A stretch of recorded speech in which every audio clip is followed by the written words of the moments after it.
Welcome to History of Dog's Breakfast. I'm your host, and today we are looking at the Spanish Civil War. Now, this topic 100% got away from me. The depth to it, the implications, both domestically and internationally, were huge. And just the amount of different stuff and information and things that took place was absolutely epic. I was certainly out of my depth with this one, that's for sure, and didn't expect any of that. So sit back, relax, and somehow enjoy this absolute dog's breakfast of an episode. When you think of Spain now, you think of cervezas and siestas, Pamplona and Ibiza, Real Madrid, and one of the best tourist spots in the world. Spain was once renowned for the Spanish Armada, also known as the Invincible Armada, that roamed the high seas. They also had the Spanish Inquisition, which then opened the door to many celebrated activities. They had significant influence and control over a massive part of Central and South America. Hence why they all speak Spanish now, I guess, but their influence spread even further, as far as Southeast Asia. Spain was a world power, a pillar of the Catholic world, so much so that it almost led to a crusade of sorts to Britain to reinstall Catholicism when Elizabeth I ruled and allowed for more than a single religion to be practiced. In the early 20th century, Spain had gone the way of neutrality during World War I, doing their best to let other European nations fight and die over absolutely nothing.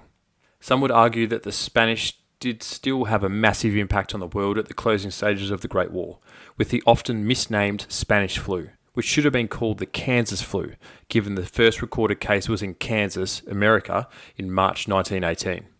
It went on to kill somewhere between 17 and 50 million people, maybe as many as 100 million people, which makes it totally fucked. But enough about things not related to Spain. Post-World War I, Spain was in a state of flux, much like the rest of Europe. Their political system was riddled with corruption and instability, and elections were often rigged. Power within the government swung between conservative and liberal elites, both completely disconnected from the needs of everyday Spaniards. Luckily for the Spaniards, they had King Alfonso XIII to stabilise things by getting an army general to establish a dictatorship. Miguel Prin de Rivera restored order and launched public works projects, and it appeared that things might be okay during the 1920s. However, the Wall Street Stock Exchange crash went and ballsed up everything, which led to an economic crisis in Spain and bugger all support from the Rivera. So, he up and left, leaving Spain in a state of political crisis. To make matters worse for Spain, King Alfonso XIII, or whatever he was, went into exile. This very quickly led to Spain going from a monarchy to a republic. Insert your favourite Star Wars Palpatine quote there. This new republic, which was seen as a new hope for Spaniards, undertook some initiatives for the people, such as land redistribution, reducing the Catholic Church's influence, and expanded the labour rights for workers. But, as is always the case, you can't please everyone. And in this case, it was the landowners, the military, and the Catholic Church who were pissed off, which ultimately led to some deep-seated divisions within Spanish society. And, as was the style at the time, the only way to solve issues was to go to war. All of this division led to two very distinct sides. On the left of the political spectrum, we had the Republicans. They consisted of socialists and communists, anarchists and moderate Republicans. The ultimate goal for these groups was to modernise Spain and dismantle the power structures of the past, particularly the Catholic Church and the wealthy landowners. But, as you could imagine, the anarchists disliked other elements within this loose coalition, and each group had its own competing goals and desires. On the right we had the nationalists. They consisted of monarchists, conservatives, fascists, the Catholic Church and the military elite. The Republicans sought to undo the new Republic's reforms, as they saw them as a betrayal of Spanish values and the erosion of traditional roles and hierarchies. They sought to protect Spain from the evils of communism and anarchism. So, with two clearly different opposing sides, we just needed a match to start this fire. And coming in like a wrecking ball was the February 1936 elections, which essentially pitted the left versus the right in what would be an almighty showdown of wit and political rhetoric, one that would go down to the wire. The Nationalists won by a fucking landslide. They more than doubled the number of seats in Parliament than the Republicans had. What this all led to was a bunch of generals from the Spanish army who had been either exiled or on holiday in rather exotic places to start plotting a coup, as they viewed the election result as a loss of control over Spain's future. While the generals were off plotting and planning, there certainly was a little bit going on. A whole bunch of people got killed or died in mysterious circumstances, there was unchecked violence in the streets, and many government reforms seemed to be going from bad to worse for Spain. This led to the division getting wider and wider between the left and the right. By mid-1936, the division seemed truly beyond repair. The nationalists believed that the Republicans were steering Spain toward anarchy. The increase in violence, coupled with leftist reforms, convinced the nationalists that Republicans were unable to govern. The only way to save Spain was a military coup, which makes perfect sense, really, because when you remember, they did actually try and win an election earlier in the year and got absolutely demolished. So a coup is the only reasonable option here. It's the only thing that makes any sense whatsoever. The Republicans saw the nationalists as oppressors who wanted Spain to return to authoritarian rule. They viewed their struggle as part of the greater European fight against fascism. 17th July 1936, the date the coup would officially kick off everything. Conservatives, monarchists, and fascist military officers banded together to meticulously plan the dismantling of the Spanish Republic and establish an authoritarian regime and save Spain. Emilio Mola was the director of the uprising and coordinated the military plans from Pamplona. Then there is Francisco Franco, stationed in the Canary Islands and whose involvement would prove decisive in the eventual success of the coup, which, I spelled the end there, didn't I? But anyway. Also, then we have Jose Sanjurjo. That's not how you pronounce it, but we're moving on. He was the nominal leader of all of it at the beginning and was going to play a major role in the overthrowing of the government, but he died pretty early on in a plane crash. We mourn him. The strategy put forward by Mola was simple, but risky. Overthrow the Republican government, establish military control in the cities and key areas, and use battle-hardened troops from Spanish Morocco to spearhead the whole thing. It all hinged on the swift seizure of power. If this didn't happen, the whole thing would crumble into chaos. It all started in Spanish Morocco with nationalist officers capturing key military outposts and cities, utilising Moroccan regulars and the Spanish League, different troops that were stationed in Spanish Morocco at the time. It gave nationalist forces a stepping off point into Spain and showed that their fighting forces were elite. At the same time, Franco, still on the Canary Islands, where he was exiled to, an exotic place, should have just stayed there, called on all Spaniards to rise up against the Republic, making it sound like a patriotic duty to restore order. The next day, Franco flew to Morocco to lead his troops. On the mainland, the results were mixed. Nationalist forces captured several smaller cities and regions, while the Republicans were able to hold on to the bigger cities and industrial areas. This dashed nationalist hopes for a swift victory. The cities across Spain descended into chaos. Soldiers, militias, and civilians on both sides armed themselves and took to the streets. Ultimately, the coup failed as it didn't seize control immediately, and a few factors contributed to this. Lack of coordination across all nationalist forces across Spain. Civilian resistance was far more tenacious and effective than anticipated. And the Republicans still controlled the navy, which hindered nationalist forces coming across from Morocco. But what it did achieve was well and truly kicking off the Civil War, and under Franco's leadership, nationalist forces prepared for the long struggle.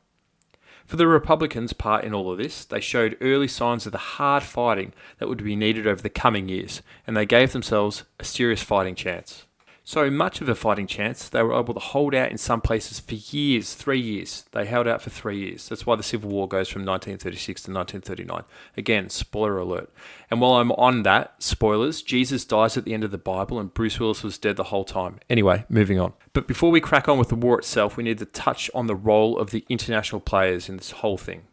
On the side of the Republicans, we had the international brigades. The international brigades were volunteer military units composed of individuals from around the world. They were driven by anti-fascist ideals and the defence of democracy. Approximately 35 to 40,000 volunteers came from over 50 nations and were organised into national units but operated under Republican command. For instance, Americans fought in the Abraham Lincoln Brigade, Polish fought in the Dąbrowski Brigade, and so on and so forth. In the early stages of the war, the international brigades were most effective. In the defence of Madrid in 1936, they played a decisive role in halting the nationalist advance. In the Battle of Jarama, and the Battle of Guadalajara, In the Battle of Jarama and the Battle of Guadalajara, both in 1937, they helped slow nationalist offensive and even secured victories against Italian troops at Guadalajara. However, they did face some difficulties. Poor training, language barriers, casualties, and political infighting all affected their usefulness as they marched on. By late 1938, the international brigades were no longer a thing after months of deterioration. However, they were a great propaganda tool when they were in use. On the other side of the war, we had the Germans and Italians supporting the nationalists. Hitler saw this as an opportunity to counter communism in Europe, strengthen ties with fascist Italy, and test new military equipment and tactics. Just in case another huge war kicks off really shortly after this one. Anyway, the Germans provided a force of about 6,000 personnel called the Condor Legion. It consisted of aircraft, tanks, artillery, and advisors. Along the way, the Condor Legion tested different tactics, like the Blitzkrieg, which saw the combining of air power with mechanised ground units to overwhelm and overrun opponents. Safe to say, they learnt a thing or two. For the Italians, Mussolini saw this as a chance to expand influence in the Mediterranean, become friends with Spain, and strengthen ties with Germany. They sent about 10 times as many troops as the Germans did, with 50,000 soldiers, aircraft, tanks, artillery, and other equipment. Things didn't fare as well for the Italian forces as they did for the Germans. At the Battle of Guadalajara, they suffered a humiliating defeat, of which the international brigades played a crucial role. Ultimately, supporting the war hurt Mussolini and the Italians, placing it in a tough spot economically. Things didn't get better leading into World War II. That said, without the support of both Germany and Italy, it is not guaranteed that the nationalists would have been victorious in the war. Despite some humiliating defeats along the way, both nations were instrumental in securing key nationalist victories. And now that we know some of the international players in the Civil War, let us get to the fighting, which takes us to the Battle of Madrid, which ran from November 1936 to March 1937. It was one of the earliest battles in the Civil War, and certainly one of the most important ones, for a few different reasons. It was the first major attempt by the nationalists to capture the Spanish capital, and their defeat here dashed any hopes of the swift victory that they so craved, even though it was clear by this point that it was highly unlikely to be as swift as they liked. Madrid at the time was the heart of the Spanish Republic, politically, culturally, and logistically. If it had fallen, the war would have been a hell of a lot shorter. A defeat here would have certainly crushed Republican morale. The plan for the nationalist forces was to encircle the city and cut it off from reinforcements and supplies. This plan might have worked had it not been for the desperate defence by the Republicans. Local militias, international volunteers, and the civilian population of Madrid banded together to build barricades and improvise defences. Despite being outgunned and outmanoeuvred, the Republican forces would dig deep against the nationalists. A pivotal area of fighting took place at the university city within Madrid. Republican forces would use books to build barricades within the university grounds in an attempt to give themselves any sort of chance. The fighting itself would be so close that one part of the building would be held by the nationalists, while the other part would be held by the Republicans. Room by room, they would fight using hand grenades and dynamite. It would divulge into a bloody stalemate, comparable to the siege of Leningrad when referencing the ferocity and proximity of the fighting. During the battle, Madrid would be one of the first cities in history to endure a sustained aerial bombardment, as nationalist aircraft, mainly made up of German aircraft, targeted civilian areas in order to try and break morale. Ultimately, the nationalists abandoned the direct assault and looked elsewhere to get some wins. The Republicans, on the other hand, held out long enough and had one hell of a propaganda victory that helped their cause for a resilient and prolonged resistance. While the Battle of Madrid was raging on, another battle took place, one not too far from Madrid, that was intended to affect the outcome of things happening in Madrid. The Battle of Jarama in February 1937. In the winter of 1937, the rolling hills and olive groves near the Jarama River became the stage for one of the most epic battles of the whole Civil War. Think that scene from Gladiator of Maximus's home for the sense of rolling hills and olive groves. I have no idea if that's actually what it looks like in that part of Spain, but anyway, just picture that and we'll go from there.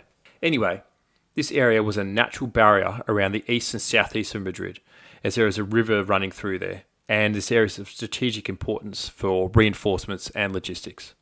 The Battle of Madrid was not going as planned for the nationalist forces, so The next best thing was to cut off the vital supply line between Madrid and Valencia, which would have seen the Republican forces running out of food, weapons, and reinforcements. The Nationalists rocked up with 25,000 troops to face off against 30,000 Republican troops defending the area, which on paper is a pretty fair fight, except if you are attacking an opposing force that is in any sort of defensive position, then you want to be fighting with a 3-to-1 ratio. The plan was to assault Republican positions across the Jarama River, kick their asses and seize the high ground. The Republicans, not completely dumb, fortified their high positions and bridges over the river.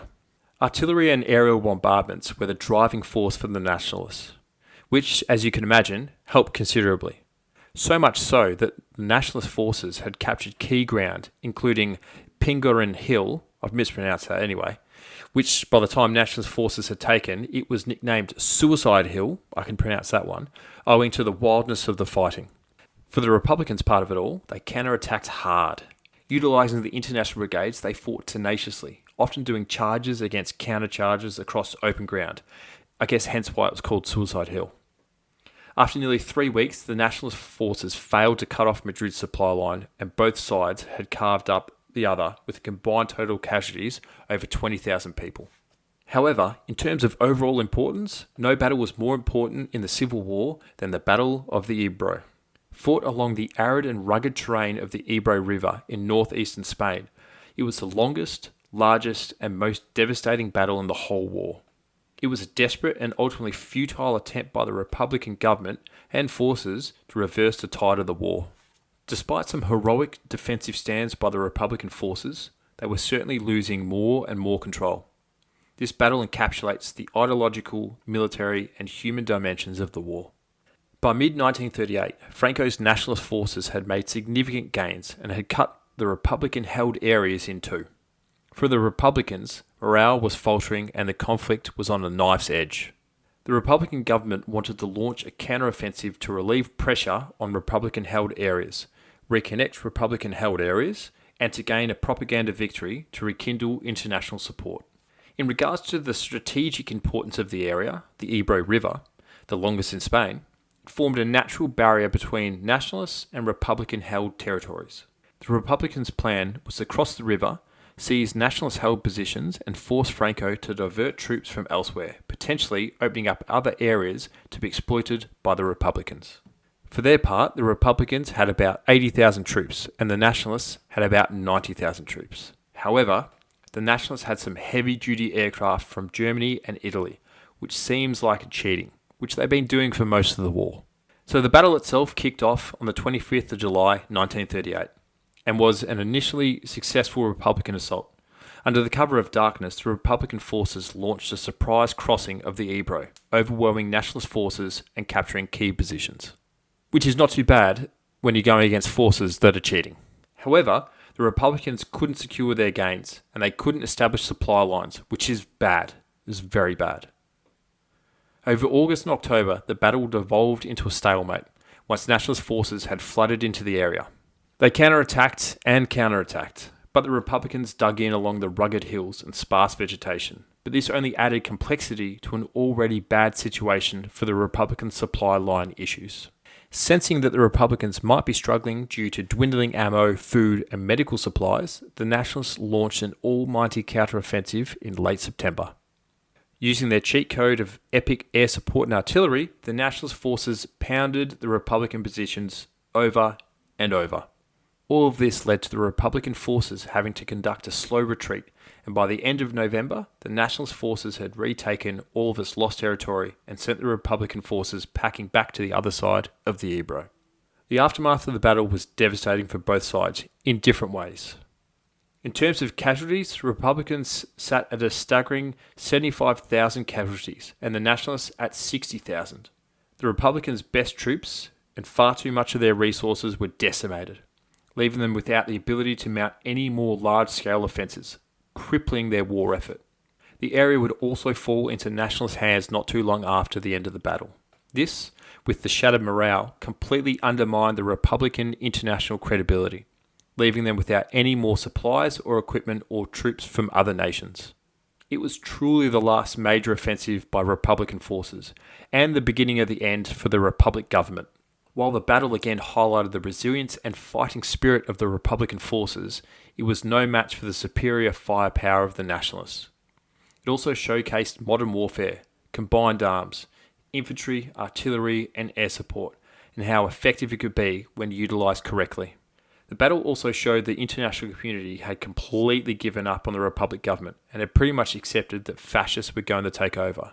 Unfortunately, as is the way with war, there were some pretty horrible atrocities along the way. Most notably, the bombing of Guernica on 26th of April 1937. A deliberate targeting of civilians by the German and Italian air forces, the Luftwaffe and the Aviazione Legionario. Anyway, it left an indelible mark on history.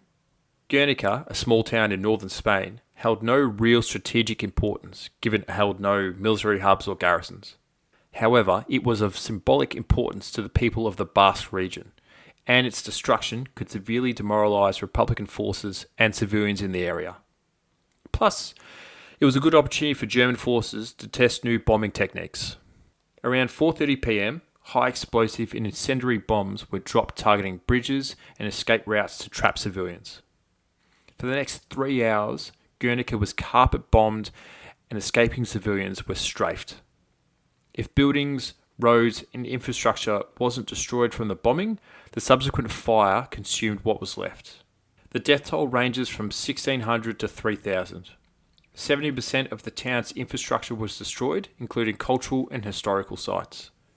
The attacks terrorised civilians and demonstrated the ferocity of modern warfare, where you no longer had to be a combatant to be targeted. It was one of the first instances of strategic bombing, and the lessons learnt would be used during World War II. For the people of the Basque region, the bombing had a profound and lasting effect, which could explain their anger towards governments for decades to come, and only ceasing actively opposing the Spanish government in the 2010s. Some wounds take longer than others to heal. At the end of the day, the Spanish Civil War was a warm-up for World War II. The Germans could try new equipment, tactics, and mindsets in battle. It also allowed their troops to get much-needed combat experience under their leaders, all of which would prove invaluable in the coming years. Almost just as important, or more importantly, it allowed the German government to see how far forces could go without any real pushback from the international community, or, if you pushed really hard, they just gave you what you wanted. This has been History Dogs Breakfast. You're all awesome. Take care of yourselves and take care of each other. Cheers.